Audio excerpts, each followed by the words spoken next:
Bonjour, bienvenue à ce vidéocast proposé par la faculté de droit et dédié aux questions d'insertion professionnelle. Donc, ce tout premier épisode se concentrera surtout sur les questions et les métiers liés à la justice sociale. Donc, pour cela, nous avons le plaisir d'accueillir Sophie Beauvillier, Catalina Mendoza et Nathalie Descloîtres. Donc, merci beaucoup d'être là, d'être venue. Alors, quant à moi, je m'appelle Margot Chapat, je suis donc étudiante au sein de la faculté de droit de l'Université de Genève et je suis également membre du comité d'association des juristes progressistes unis, parce qu'on sait qu'il existe aussi une JPMR, et je serai donc votre hôte pour ce tout premier épisode. Donc, tout d'abord, je vais vous demander de vous présenter et de résumer en quelques mots votre parcours, en fait. Voilà. Je propose à Louise de commencer. Moi j'ai étudié à l'université de Genève, j'ai fait un master en droit international. C'était vraiment le droit international qui m'intéressait, avec une optique des droits humains, droit international humanitaire, et j'ai fait un Erasmus aux Pays-Bas. Et c'est en revenant à Genève que j'ai eu la chance d'intégrer la Law Clinic sur les droits des personnes vulnérables, et qui m'a fait prendre conscience que finalement à Genève même il y avait beaucoup de choses à faire, et qu'il y avait cette possibilité de travailler avec les droits humains directement sur Genève. Et puis j'ai fait du coup l'école d'avocature, et puis ensuite mon stage ou mes stages, j'en ai fait un certain nombre, et pour ensuite passer mon brevet d'avocate et de débuter une activité indépendante. Merci.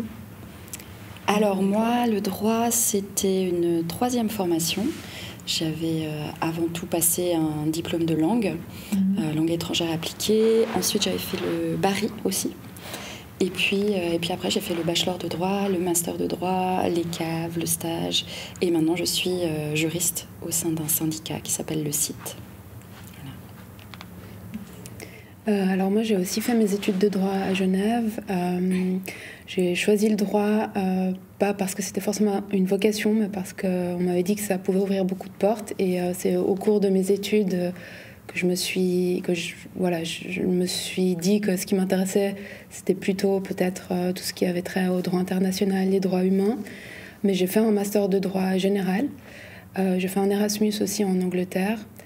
Et après mon master, j'ai fait un stage d'avocate. De nouveau, ne sachant pas trop où je voulais aller après, mais en me disant, je le fais, ce sera toujours ça dans la poche.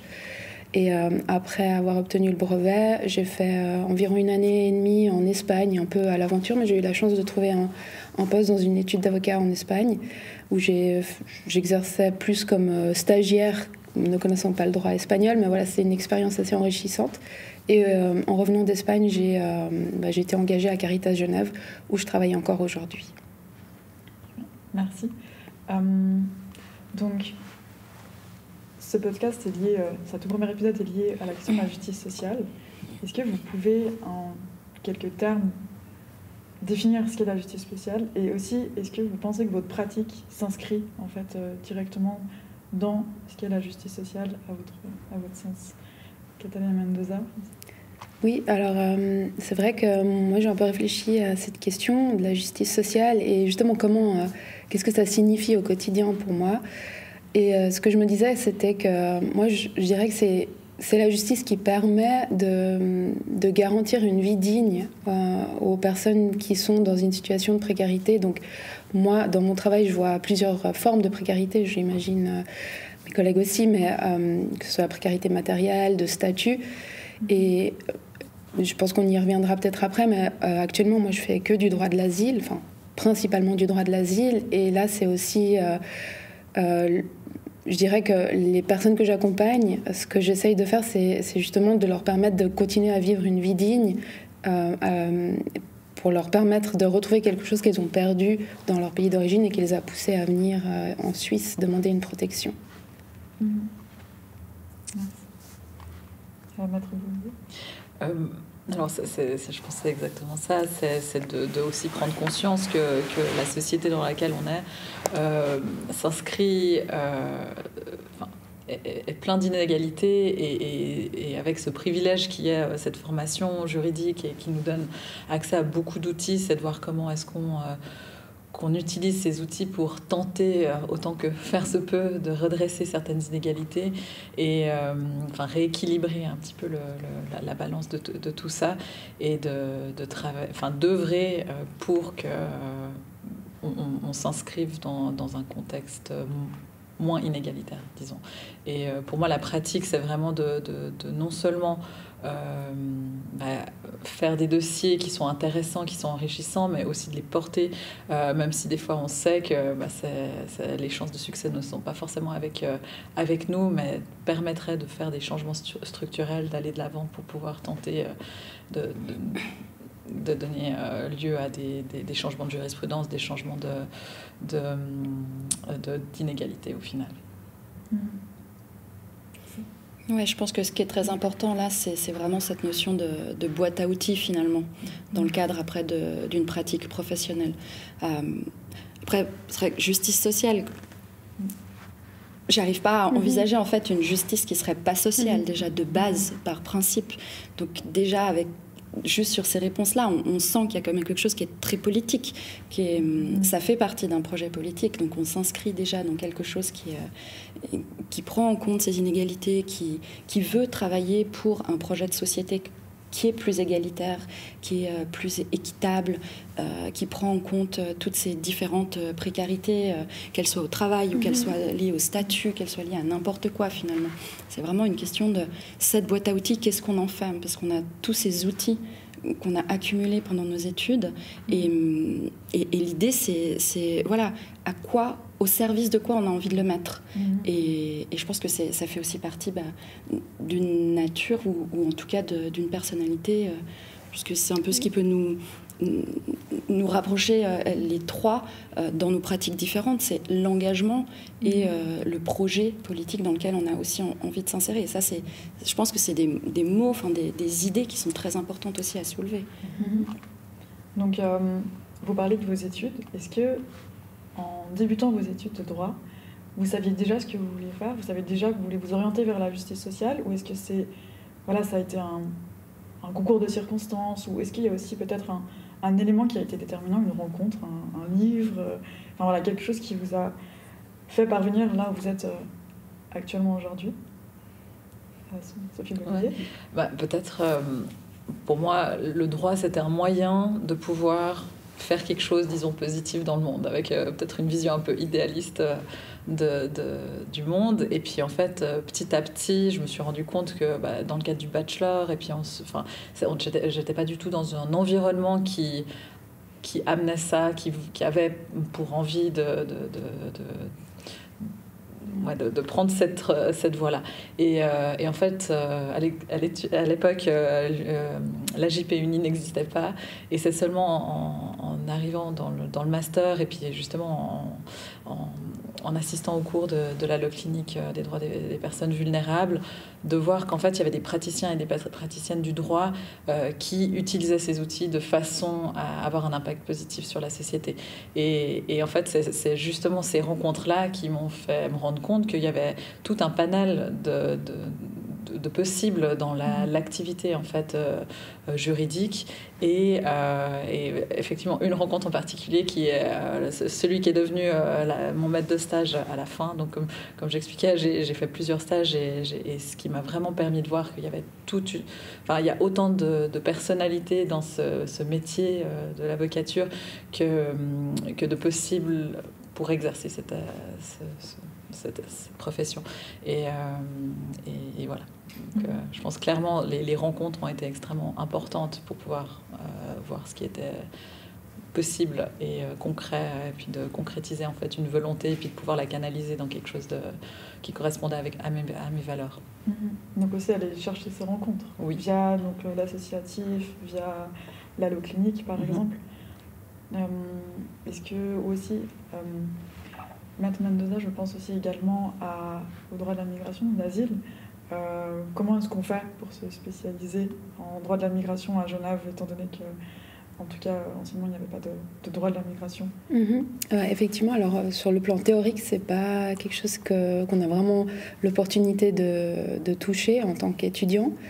Après, moi, je dois dire que c'est un peu un concours de circonstances. J'ai eu la chance de chercher un emploi au moment où il y avait un poste qui s'ouvrait à Caritas, parce que c'est vrai que les postes dans le domaine de l'asile sont assez limités à Genève. Et encore, à Genève, c'est quand même un canton dans lequel il y a plusieurs associations qui sont actives dans ce domaine. Mais c'est vrai que moi, personnellement, j'avais ma mère, qui est également juriste de formation, qui avait exercé dans une association dans un secteur asile. Donc j'avais toujours un peu ça en tête, sans forcément me dire depuis toujours que c'est ça que je voulais faire. Mais une fois que je suis arrivée dans le monde du droit, j'avais cet exemple en tête.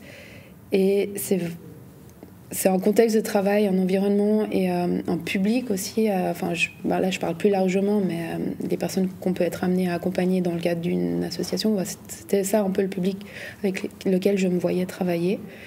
Et voilà, pour répondre à votre question, je crois que c'était plus un concours de circonstances qui a fait que j'ai pu accéder à ce domaine du droit et à ce travail d'avocate dans le monde associatif et dans le domaine de l'asile.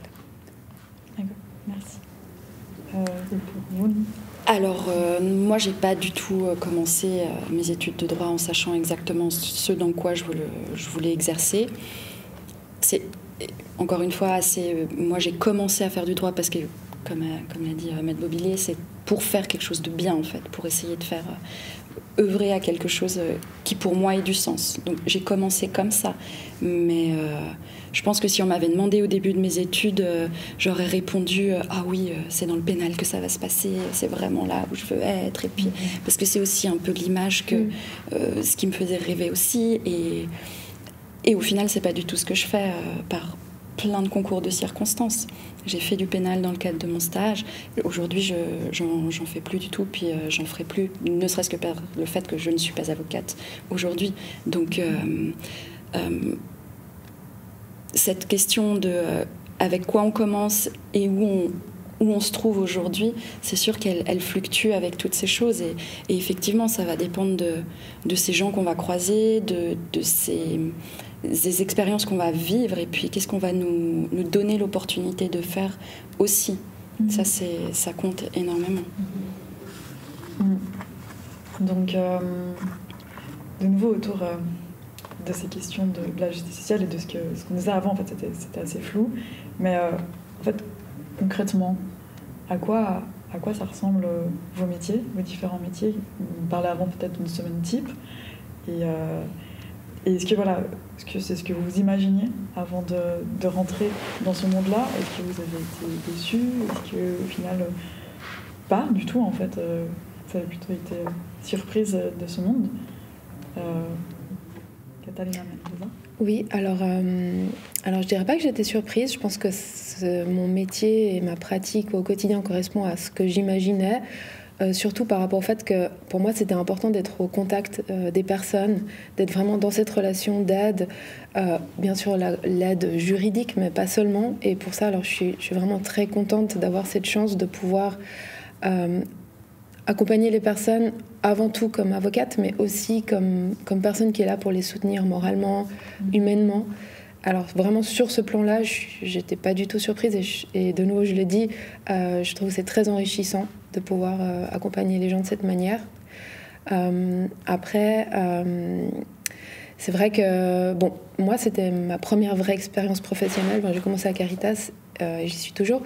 Donc peut-être ce qui m'a un peu surprise, c'est le fait que on doit faire avec beaucoup d'imprévus dans ce contexte humain.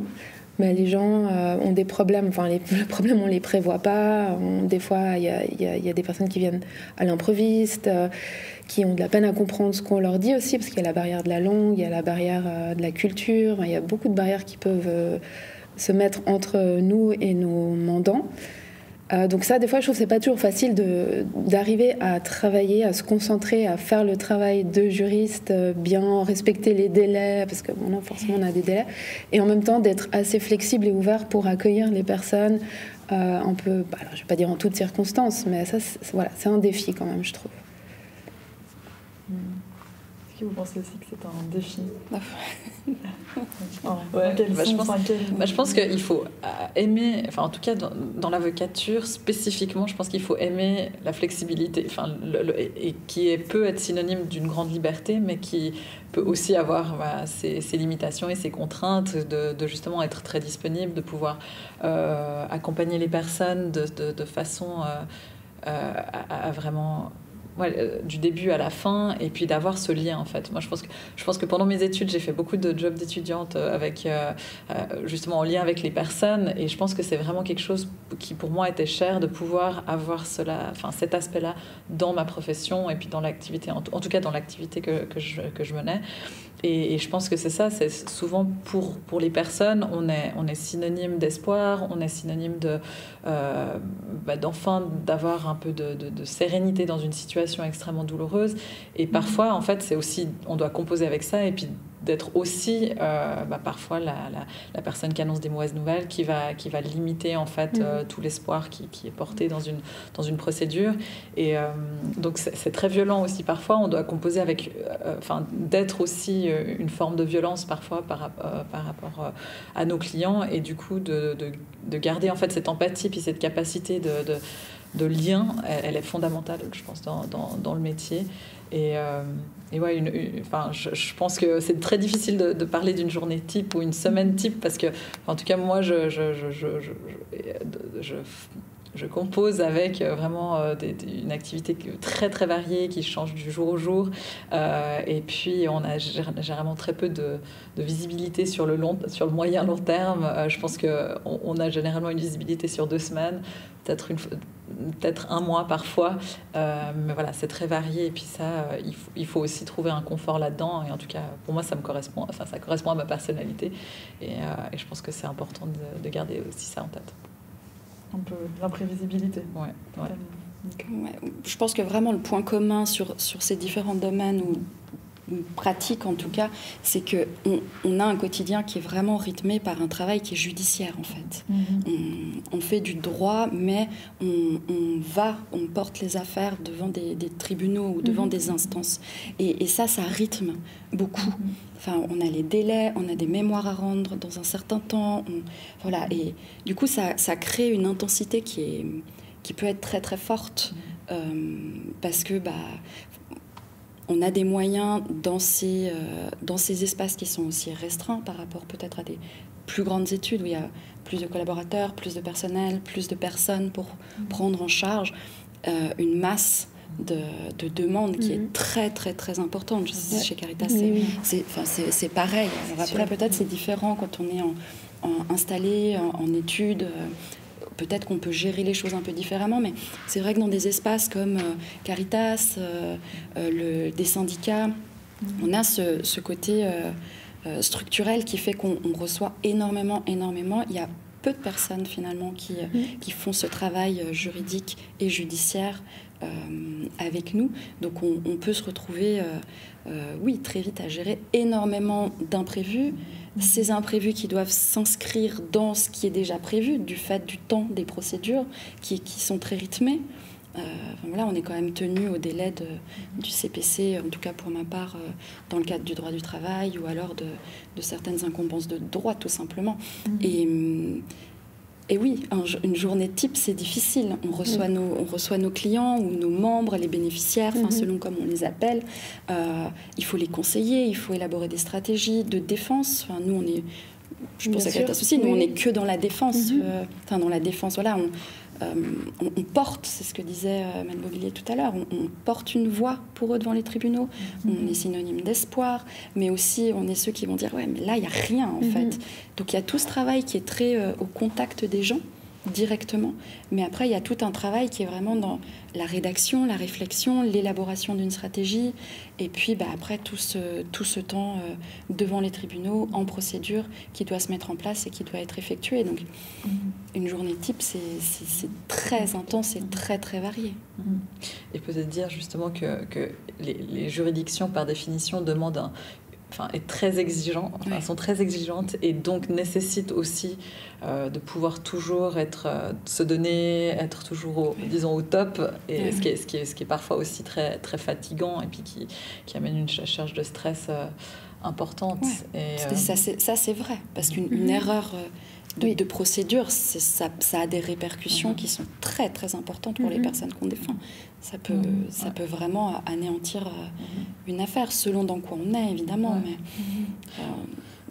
Mais c'est une vraie responsabilité à porter. Donc ça va forcément avec la charge mentale et de travail qui va avec. C'est inhérent. Et peut-être dire aussi que s'il y a autant de travail, je pense que ça en dit long aussi sur l'état de notre société et puis de la façon dont on accompagne justement les personnes vulnérables ou qu'on n'accompagne justement pas les personnes vulnérables.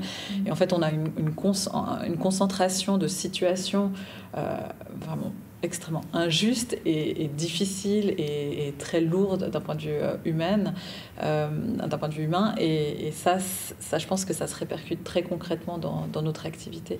Donc il faut composer avec, garder de l'empathie et en même temps réussir à avoir une grosse force de travail, une capacité d'énergie et de se ressourcer et en même temps de réussir à continuer à avoir de l'énergie. Donc c'est un challenge, je pense, dans le quotidien et dans la semaine. Ça demande de beaucoup réfléchir, en fait, de beaucoup s'auto-évaluer soi-même pour... je ne sais pas, savoir où se trouve notre énergie, il faut la mettre, où la mettre. C'est sûr que quand, dans l'associatif, dans ce genre de domaine, on reçoit toujours plus. Et chaque cas, chaque affaire est touchante. Bien sûr, je sais que on est touché par les gens qui viennent nous voir. Et c'est aussi pour ça. C'est parce qu'on a envie de continuer à cultiver ça qu'on a aussi choisi ces domaines-là. Mais c'est vrai que c'est important de pouvoir s'évaluer et puis de pouvoir placer son propre curseur sur comment se préserver, que prendre en charge, comment le faire. Et effectivement, cette charge émotionnelle aussi, elle est pas négligeable dans ces affaires-là. Donc être conscient de ça. Et pour rester aussi sur ces choix sociétaux, en fait, il y a aussi cette idée que avocat, avocate engagé, juriste ou juriste engagé, c'est aussi synonyme de baisse rémunération, ou de plutôt rémunération qui est peut-être basse par rapport à d'autres métiers du droit qu'on peut trouver, sans forcément les citer. Mais voilà, est-ce que c'est un cliché? Est-ce que c'est vrai? Est-ce que on n'a pas forcément le niveau de vie, pas forcément le niveau de vie, mais ce salaire qu'on s'attend, en fait, quand on fait des études de droit, on se dit un peu, je serai voilà, parce que je le dois, après toutes ces études, on va dire. Ou est-ce que, c'est aussi un choix sociétal. Je peux pas parler de l'associatif, mais en tout cas en tant qu'étude, évidemment qu'on est une structure, une entreprise, une structure privée qui nécessite de faire un arbitrage entre les charges et puis le salaire qu'on estime pouvoir valoir, et aussi dans quelle mission on veut s'inscrire.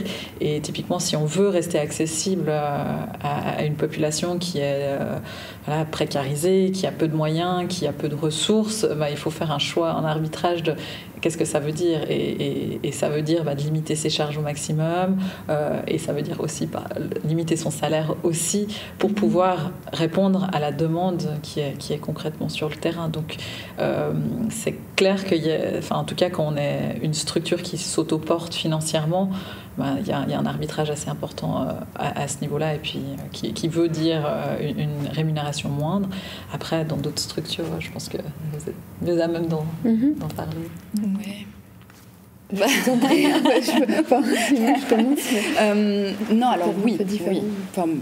Oui, cette question-là, elle se pose, elle est légitime, et effectivement, je sais que moi, là où je suis moins bien payée que quelqu'un qui serait dans une entreprise privée ou ailleurs, en tout cas. Qui a pour but de générer du bénéfice. Mais voilà, parce que aussi, c'est inhérent, en fait. Ici, on ne génère pas de bénéfices. Enfin, voilà. Nous, ce n'est pas le but. Voilà. Alors, non, de toute façon, non, on n'en génère pas. Mais après, la question de la rémunération, elle peut se poser aussi à plein de niveaux. Enfin, c'est quoi qu'on prend en compte dans cette question de la rémunération? C'est quoi il y a l'élément salaire, c'est sûr. Je suis désolée, ça fait très droit du travail tout d'un coup. Mais il y a l'élément salaire, mais aussi, c'est quoi la flexibilité de ton temps de travail? Qu'est-ce que l'environnement dans lequel tu travailles, enfin, dans lequel on travaille, c'est des choses qui doivent aussi pouvoir être valorisées en tant que pour cette évaluation entre guillemets de notion de rémunération. J'ai mon salaire qui est ce qu'il est, que je ne peux pas pouvoir changer. Il y a une grande transparence, souvent dans les milieux associatifs en tout cas, que moi j'ai connu. Il y a des grilles qui sont très claires et puis on sait, il n'y a pas de surprise. À la fin de l'année, on sait où on va passer, on sait où on est. Voilà, c'est un choix. Moi j'ai accepté ce choix, mais parce que en contrepartie, ça m'apporte aussi des choses, un environnement de travail qui me ressemble, un projet auquel j'ai envie d'adhérer, de participer, parce que oui, ça a des charges politiques, ça a une portée politique qui est importante. Et ça, comment on le rétribue? À quelle hauteur? Ça vaut combien d'argent, ça? Je ne saurais pas le quantifier. Par contre, ça m'épanouit.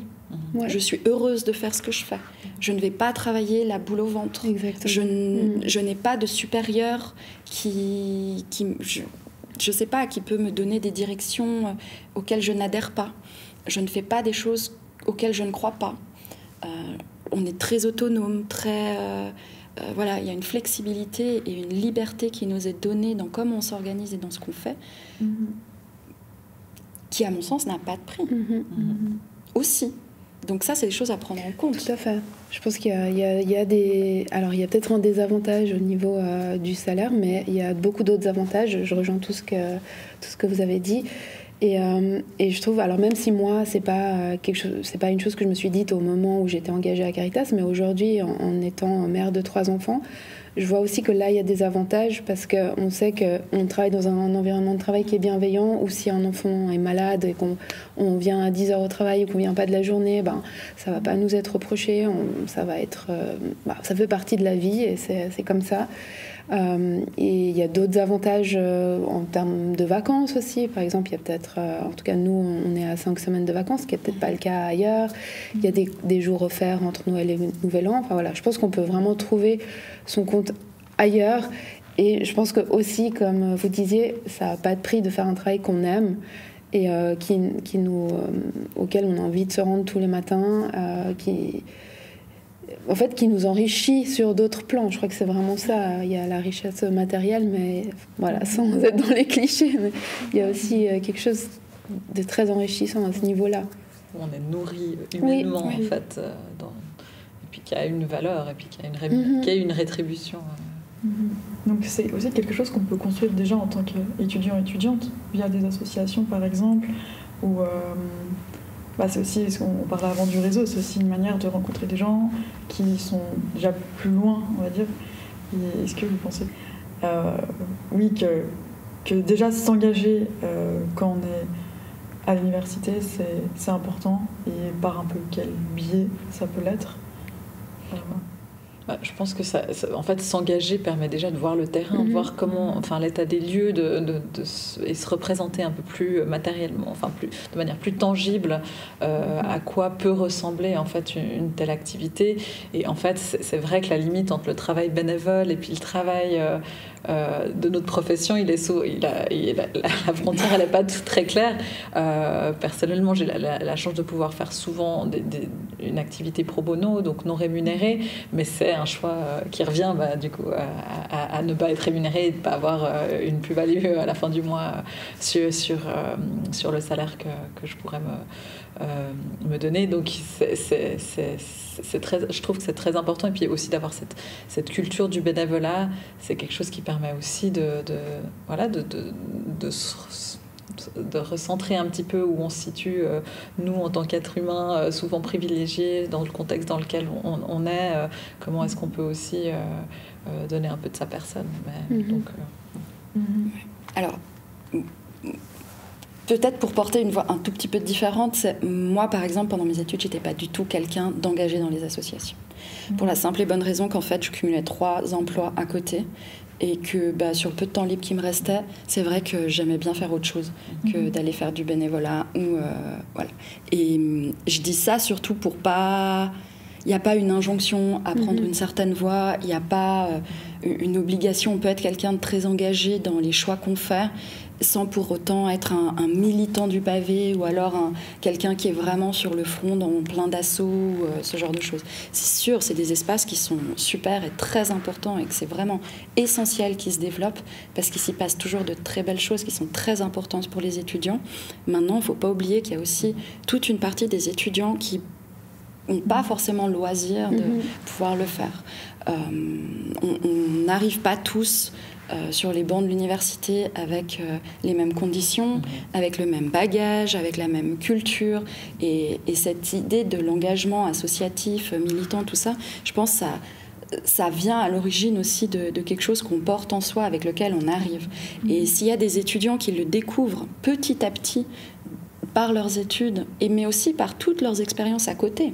Moi, je sais que ce qui m'a énormément aidée, c'est d'avoir travaillé dans des bars, travaillé sur un tarmac, travaillé dans des entreprises de téléphonie pour vendre des trucs en ligne et me faire raccrocher au téléphone 15 fois en 3 minutes. Et ça, c'est important de pouvoir le dire aussi. Ça, c'est une expérience et ça fait découvrir le monde du travail aussi. Et il n'y a pas qu'une certaine expérience qui est valable. Elles le sont toutes, pour autant qu'elles nous permettent de découvrir et petit à petit où on a envie d'être. Et c'est ça qui est important. Si c'est de l'associatif, c'est formidable et vraiment c'est important. Maintenant, pour tous ceux qui ne le font pas, c'est pas grave. Il y a d'autres espaces qui le permettent aussi, je pense. Ouais, je suis d'accord. Et après, je dois dire, c'est vrai que c'est pas forcément facile aussi de faire du bénévolat, en tout cas dans le domaine juridique, au sein des associations, parce que par exemple, nous, à Caritas Genève, on n'a pas forcément cette possibilité d'encadrer un stagiaire ou quelqu'un qui viendrait comme bénévole dans notre service juridique. Après, il y a un service bénévolat qui permet aussi de se faire une idée de qu'est-ce que c'est le monde associatif, d'aller à la rencontre de nos bénéficiaires, mais sans forcément être dans le domaine juridique. Mais je suis tout à fait d'accord. En fait, je pense que ce n'est pas un prérequis, en tout cas, pour poursuivre une carrière dans ces domaines-là.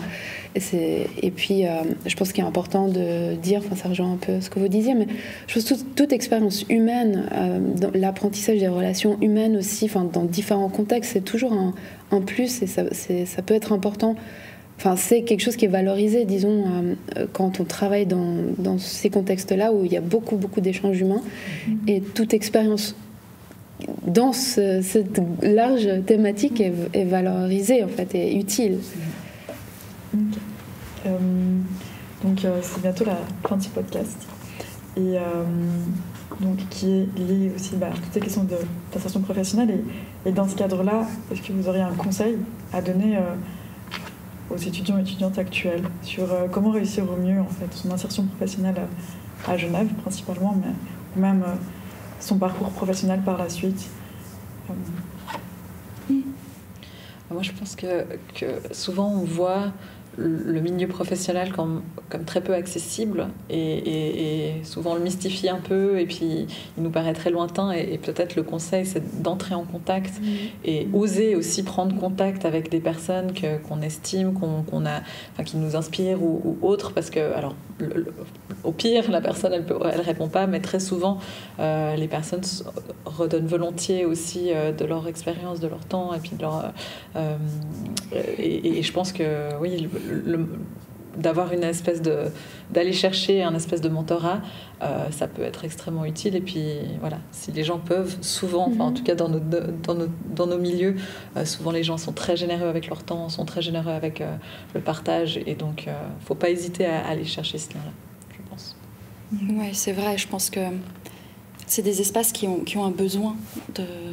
il y aura toujours un besoin de plus de gens qui ont envie de s'impliquer. Donc, c'est vrai que oser... Moi, j'aurais aimé qu'on me pousse à plus oser, par exemple, qu'on me dise oser aller frapper des portes. Le nom, il est déjà là, de toute façon. Et vraiment, ça, c'est essentiel. Oser aller voir, oser juste... demander, même quelque chose qui peut avoir l'air bête, ou inutile, mais poser des questions, rester très curieux sur tout ça. Et puis, et ne pas avoir peur de se poser la question aussi à soi-même de ce qu'on a envie. Toujours. Ça, c'est vraiment quelque chose tout au long de sa carrière. C'est important de se demander où on a envie d'être, qu'est-ce qu'on a envie de faire et pourquoi. Et c'est facile de le perdre de vue, je trouve, dans un quotidien professionnel. Donc c'est important de pouvoir se recalibrer et de pouvoir, encore une fois, revenir à soi et de se dire, ok, est-ce que je suis encore bien là où je suis ? Parce que finalement, c'est des univers qui sont très chronophages. La vie professionnelle, de toute façon, est très chronophage. J'imagine très bien que travailler dans une banque, voilà, c'est d'autres problématiques, mais c'est chronophage aussi. C'est important de pouvoir se demander pourquoi et comment on a envie de le faire. Et de partir, de changer. Il ne faut pas avoir peur de changer. On peut avoir 1000 vies professionnelles. Ouais, je dirais que ça rejoint un peu ce qui a déjà été dit, mais peut-être au cours des études se poser des questions, se demander qu'est-ce qu'on a envie de faire, et puis même si après ça peut changer par la suite, une fois qu'on aura eu une expérience concrète dans un domaine, on va peut-être se rendre compte que c'est pas forcément ce qu'on attendait. Enfin, on en parlait en début de podcast, mais je trouve que voilà, se donner la chance d'explorer, de se poser des questions. Et vraiment tout faire pour, si possible, faire un métier qui nous plaise et qui nous permette d'allier plaisir et expérience professionnelle, et un métier qui ait du sens. En fait, ça sera différent pour chacun et chacune d'entre nous, mais explorer un maximum de pistes pour se faire une idée de qu'est-ce qui va nous apporter à nous en tant que professionnels au quotidien, quelles expériences on a envie de vivre. Merci beaucoup d'être venu et d'avoir participé à ce podcast. Et puis, voilà. Merci à vous.